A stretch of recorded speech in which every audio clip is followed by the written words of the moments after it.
El deseado de todas las gentes, capítulo 68, en el atrio exterior. Y había ciertos griegos de los que habían subido a adorar en la fiesta. Estos pues se llegaron a Felipe, que era de Betsaida de Galilea, y rogáronle diciendo: Señor, querríamos ver a Jesús. Vino Felipe y díjolo a Andrés. Andrés entonces y Felipe lo dicen a Jesús. En esos momentos la obra de Cristo parecía haber sufrido una cruel derrota. Él había salido vencedor en la controversia con los sacerdotes y fariseos, pero era evidente que nunca le recibirían como el Mesías. Había llegado el momento de la separación final. Para sus discípulos el caso parecía sin esperanzas. Pero Cristo estaba acercándose a la consumación de su obra. El gran suceso que concernía no solo a la nación judía, sino al mundo entero estaba por acontecer. Cuando Cristo oyó la ferviente petición, «Querríamos ver a Jesús», repercutió para él como un eco del clamor del mundo hambriento. Su rostro se iluminó y dijo: «La hora viene en que el Hijo del Hombre ha de ser glorificado». En la petición de los griegos vio una prenda de los resultados de su gran sacrificio. Estos hombres vinieron del occidente para hallar al Salvador al final de su vida, como los magos habían venido del oriente al principio. Cuando nació Cristo, los judíos estaban tan engolfados en sus propios planes ambiciosos que no conocieron su advenimiento. Los magos de una tierra pagana vinieron al pesebre con sus donativos para adorar al Salvador.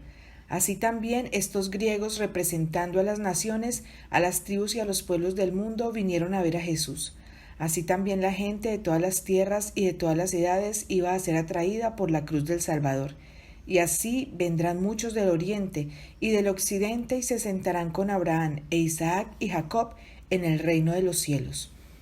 Los griegos habían oído hablar de la entrada triunfal de Cristo en Jerusalén. Algunos suponían que había echado a los sacerdotes y gobernantes del templo y que iba a tomar posesión del trono de David y reinar como rey de Israel, y habían hecho circular ese rumor. Los griegos anhelaban conocer la verdad acerca de su misión. «Querríamos ver a Jesús», dijeron. Lo que deseaban les fue concedido. Cuando la petición fue presentada a Jesús, estaba en aquella parte del templo de la cual todos estaban excluidos menos los judíos. Pero salió al atrio exterior, donde estaban los griegos, y tuvo una entrevista con ellos. Había llegado la hora de la glorificación de Cristo. Estaba en la sombra de la cruz, y la pregunta de los griegos le mostró que el sacrificio que estaba por hacer traería muchos hijos e hijas a Dios. Él sabía que los griegos le verían pronto en una situación que no podían soñar. Le verían colocado al lado del ladrón y homicida Barrabás, al que se decidiría dar libertad antes que al Hijo de Dios. Oirían al pueblo, inspirado por los sacerdotes y gobernantes, a hacer su elección, y a la pregunta: «¿Qué pues haré de Jesús, que se dice el Cristo?», se daría la respuesta: «Sea crucificado». Cristo sabía que su reino sería perfeccionado al hacer él esta propiciación por los pecados de los hombres, y que se extendería por todo el mundo. Él iba a obrar como restaurador y su espíritu prevalecería. Por un momento miró lo futuro y oyó las voces que proclamaban en todas partes de la tierra: «He aquí el Cordero de Dios que quita el pecado del mundo». En estos extranjeros vio la garantía de una gran siega, para cuando el muro de separación entre judíos y gentiles fuese derribado y todas las naciones, lenguas y pueblos oyesen el mensaje de salvación. Expresó esta expectativa de la consumación de sus esperanzas en las palabras: «La hora viene en que el Hijo del Hombre ha de ser glorificado». Pero la manera en que debía realizarse esta glorificación no se apartaba nunca del pensar de Cristo. La reunión de los gentiles había de seguir a su muerte que se acercaba. Únicamente por su muerte podía salvarse el mundo. Como el grano de trigo, el Hijo de Dios debía ser arrojado en tierra y morir y ser sepultado, pero volvería a vivir. Cristo presentó lo que le esperaba y lo ilustró por las cosas de la naturaleza, a fin de que los discípulos pudiesen comprenderlo. El verdadero resultado de su misión iba a ser alcanzado por su muerte. De cierto os digo, dijo, que si el grano de trigo no cae en la tierra y muere, él solo queda, mas si muriere, mucho fruto lleva. Cuando el grano de trigo cae en el suelo y muere, brota y lleva fruto. Así también la muerte de Cristo iba a resultar en frutos para el reino de Dios. De acuerdo con la ley del reino vegetal, la vida iba a ser el resultado de su muerte.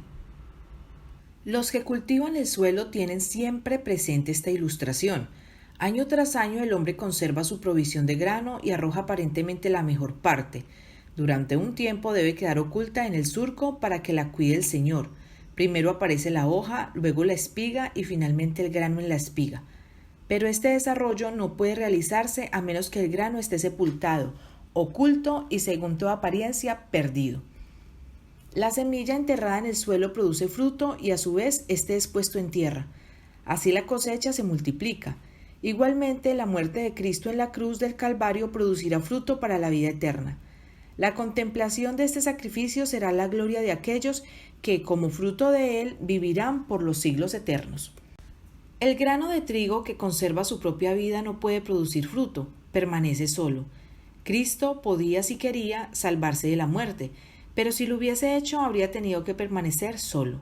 No podría haber conducido hijos e hijas a Dios. Únicamente por la entrega de su vida podía impartir vida a la humanidad. Únicamente cayendo al suelo para morir podía llegar a ser la simiente de una vasta mies, la gran multitud que de toda nación, tribu, lengua y pueblo será redimida para Dios. Con esta verdad, Cristo relaciona la lección de sacrificio propio que todos deben aprender. El que ama su vida la perderá, y el que aborrece su vida en este mundo para vida eterna la guardará. Todos los que quieran producir frutos como colaboradores de Cristo deben caer primero en el suelo y morir. La vida debe ser echada en el surco de la necesidad del mundo. El amor y el interés propios deben perecer. La ley del sacrificio propio es la ley de la conservación. El labrador conserva su grano arrojándolo lejos. Así sucede en la vida humana. Dar es vivir.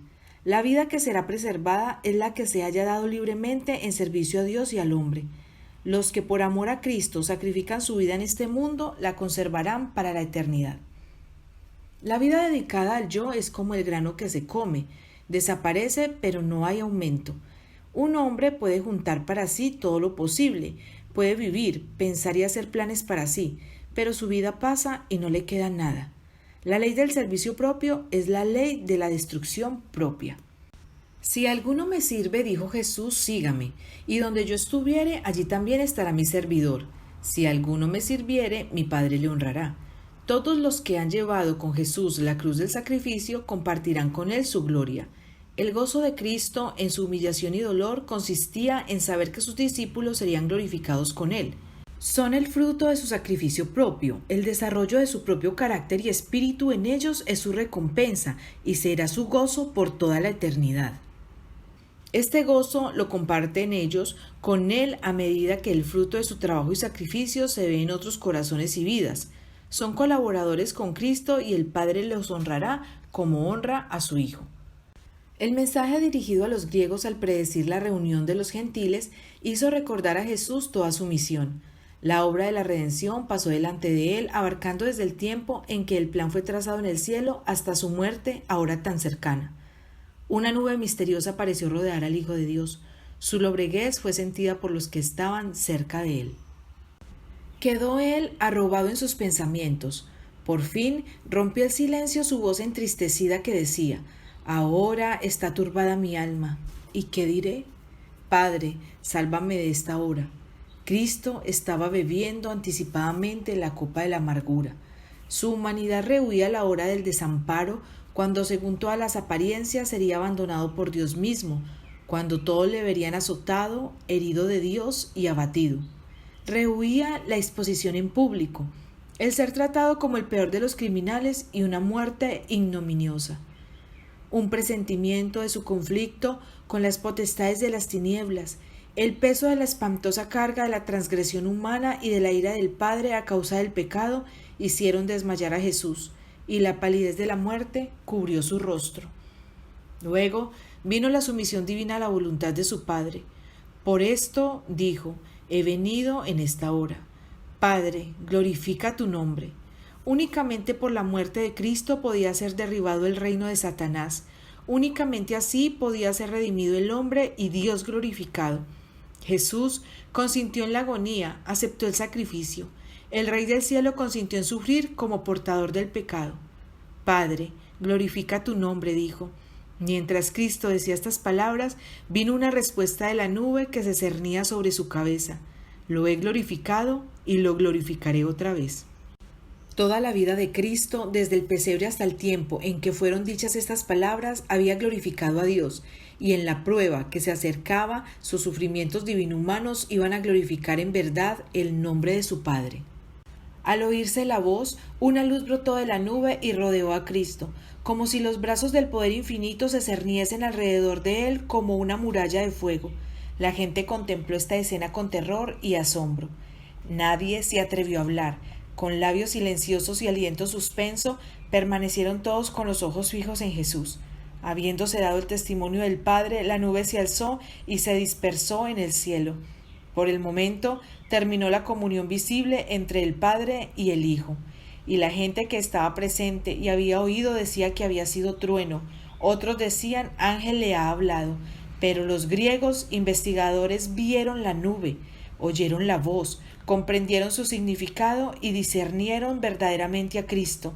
Les fue revelado como el enviado de Dios. La voz de Dios había sido oída en ocasión del bautismo de Jesús al principio de su ministerio, y nuevamente en ocasión de su transfiguración sobre el monte. Ahora, al final de su ministerio, fue oída por tercera vez, por un número mayor de personas y en circunstancias peculiares. Jesús acababa de pronunciar la verdad más solemne concerniente a la condición de los judíos. Había hecho su última súplica y pronunciado la condenación de ellos. Dios puso de nuevo su sello sobre la misión de su Hijo, reconoció a aquel a quien Israel había rechazado. No ha venido esta voz por mi causa, dijo Jesús, mas por causa de vosotros. Era la evidencia culminante de su carácter de Mesías, la señal del Padre de que Jesús había dicho la verdad y era el Hijo de Dios. Ahora es el juicio de este mundo, continuó Cristo. Ahora el príncipe de este mundo será echado fuera, y yo, si fuere levantado de la tierra, a todos atraeré a mí mismo. Y esto decía, dando a entender de qué muerte había de morir. Esta es la crisis del mundo. Si soy hecho propiciación por los pecados de los hombres, el mundo será iluminado. El dominio de Satanás sobre las almas de los hombres será quebrantado. La imagen de Dios que fue borrada será restaurada en la humanidad y una familia de santos creyentes heredará finalmente la patria celestial. Tal es el resultado de la muerte de Cristo. El Salvador se pierde en la contemplación de la escena de triunfo evocada delante de él. Ve la cruz, la cruel e ignominiosa cruz, con todos sus horrores, esplendorosa de gloria. Pero la obra de la redención humana no es todo lo que ha de lograrse por la cruz. El amor de Dios se manifiesta al universo. El príncipe de este mundo es echado fuera. Las acusaciones que Satanás había presentado contra Dios son refutadas. El oprobio que había arrojado contra el cielo queda para siempre eliminado. Los ángeles, tanto como los hombres, son atraídos al Redentor. Yo, si fuere levantado de la tierra, dijo él, a todos traeré a mí mismo. Muchas personas había en derredor de Cristo mientras pronunció estas palabras, y una dijo, nosotros hemos oído de la ley que el Cristo permanece para siempre. ¿Cómo pues, dices tú, conviene que el Hijo del Hombre sea levantado? ¿Quién es este Hijo del Hombre? Entonces Jesús les dice, aún por un poco estará la luz entre vosotros. Andad entre tanto que tenéis luz, porque no os sorprendan las tinieblas, porque el que anda en tinieblas no sabe dónde va. Entre tanto que tenéis la luz, creed en la luz para que seáis hijos de luz. Empero, habiendo hecho delante de ellos tantas señales, no creían en él. Habían preguntado una vez al Salvador, ¿qué señal pues haces tú para que veamos y te creamos? Innumerables señales habían sido dadas, pero habían cerrado los ojos y endurecido su corazón. Ahora que el Padre mismo había hablado y no podían ya pedir otra señal, seguían negándose a creer. Con todo eso, aun de los príncipes muchos creyeron en él, mas por causa de los fariseos no lo confesaban, por no ser echados de la sinagoga. Amaban la alabanza de los hombres más que la aprobación de Dios. A fin de ahorrarse oprobio y vergüenza, negaron a Cristo y rechazaron el ofrecimiento de la vida eterna. ¿Y cuántos a través de todos los siglos transcurridos desde entonces han hecho la misma cosa? A todos ellos se aplican las palabras de amonestación del Señor. El que ama su vida, la perderá. El que me desecha, dijo Jesús, y no recibe mis palabras, tiene quien le juzgue. La palabra que he hablado, ella le juzgará en el día postrero. Ay de aquellos que no conocieron el tiempo de su visitación. Lentamente y con pesar Cristo dejó para siempre las dependencias del templo.